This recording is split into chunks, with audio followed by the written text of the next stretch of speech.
KG Hazare Digha मुहाण मिलुछि इलिसी। Odisha Paschim Banga सीमांतवर्ती Digha मुहाण माछ market रे quintal quintal इलिसी बिक्री होउथबा देखिबाकू मिलिछि।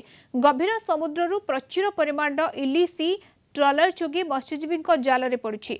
गत किछि वर्ष धरी मत्स्यजीवी जाल रे आशानुरूप भाव में इलिसी समुद्र रे धरा देउ नथिले। तबे ट्रॉलर मालिक एवं मत्स्यजीवी निराश होइतिले। गत 2 दिन धरी मत्स्यजीवी जाल रे प्रबल इलिसी पड़ुथबारु मत्स्यजीवी एवं व्यवसायी मध्य खुश।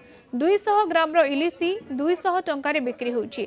500 ग्राम ओजन रो इलिसी 550 टंका रे एवं 1 केजी ओजन रो इलिसी 1000 टंका रे बिक्री होउछि। आगकू प्रचुर इलिसी पड़िबार संभावना रहिछि बोली दीघा मत्स्यजीवी संघ पक्षरु सूचना दिया जायछि। जोटा किले किले 200 अच्छी 1200 ରୁ 1400 टका भीतर पाई पार्छ।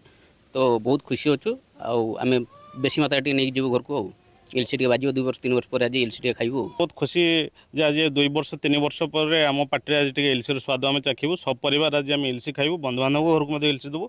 आज आमर घरे अरांध रही बंधु बांधव कुणिया सब आसचंती। इलसी मो मनस्थ पाइबापी मुझे 40 किलोमीटर दूर दीघा मुहाण को जहाँ भी सौभाग्यवश आज मुझे इलसी पाईगली। जमी लोकों भिड़ सेमती माछ आज गोदाम पूरा